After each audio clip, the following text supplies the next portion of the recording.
Big boss season 9లో శ్రీజాని అన్యాయంగా eliminate చేశారు, న్యాయంగానే eliminate చేశారు. ఈ రెండిట్లో ఒకటి కామెంట్ చేయండి. భరణి అప్పుడు కావచ్చు, ఫస్ట్ టైం కావచ్చు, న్యాయంగానే ఎలిమినేట్ చేశారు, అన్యాయంగా ఎలిమినేట్ చేశారు. ఈ రెండిట్లో ఒకటి మిస్ అవ్వకుండా కామెంట్ చేయండి. శ్రీజ ఈ కామెంట్స్ వస్తుంది, ప్రజలు తన గురించి ఇప్పటికీ ఏమనుకుంటుందో తను తెలుసుకోవాలనుకుంటుంది. సో మిస్ అవ్వకుండా కామెంట్ చేయండి. బిగ్ బాస్ తెలుగు సీజన్ 9 ద్వారా ప్రేక్షకులకు పరిచయం అయినటువంటి కంటెస్టెంట్ దమ్ము శ్రీజ రీసెంట్గా ఒక ఇంటర్వ్యూ ఇచ్చారు. ఆ ఇంటర్వ్యూలో తన కెరీరు, వ్యక్తిగత జీవితం, సోషల్ మీడియాలో ఎదురుతున్నటువంటి ట్రోలింగ్, వీటన్నిటి మీదుగా ఆమె కుండ బద్దలు కొట్టినట్టుగా మాట్లాడారు. ముఖ్యంగా మహిళల వస్త్రధారణ విషయంలో సమాజం చూసేటువంటి కోణం మీద ఆమె చాలా తీవ్రంగా స్పందించారు.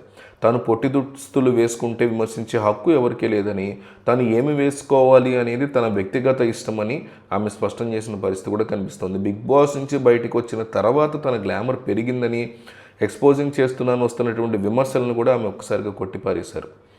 ఈ 25 సంవత్సరాల పాటు ఇతర మాటలు వినడానికి బతకలేదు అని, నచ్చిన వాళ్ళు తన సోషల్ మీడియా పోస్టులను చూడకుండా స్క్రోల్ చేసుకుంటూ వెళ్ళిపోవచ్చు కదా అంటూ కూడా ఘాటుగా సమాధానం చెప్పారు శ్రీజ.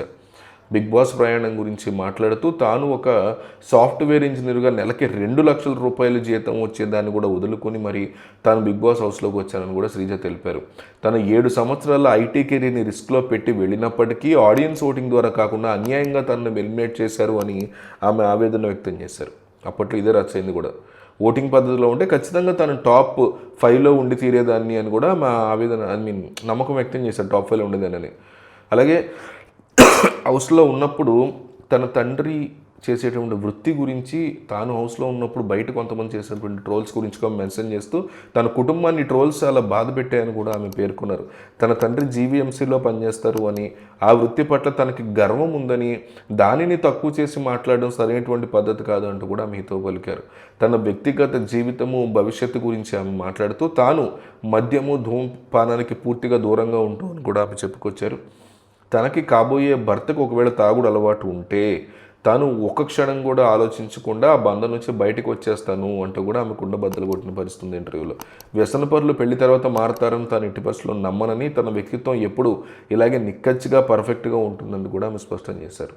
తనకి కాబోయేవాడు 6 అడుగుల ఎత్తు ఉండి ఆర్థికంగా స్థిరపడి ఉండాలి అని తన కోరికను కూడా ఆమె బయటపెట్టారు.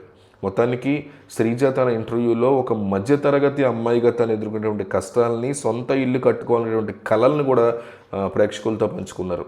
షోలో పిఆర్ టీమ్స్ యొక్క ప్రాముఖ్యత గురించి కూడా ఆమె మాట్లాడుతూ తనకు కూడా చాలామంది డబ్బులు అడిగారని పిఆర్ టీములు, కానీ తను ఏ పిఆర్ సహాయాన్ని తీసుకోకుండానే ఇప్పటికీ ఉన్నానని కూడా ఆమె చెప్పుకొచ్చారు.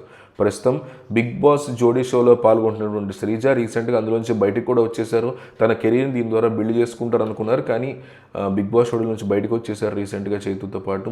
మళ్ళీ ఇప్పుడు ఆమె తన కెరీర్ కోసం ఐటీ సైడ్ వెళ్తారా అని చూడాలి.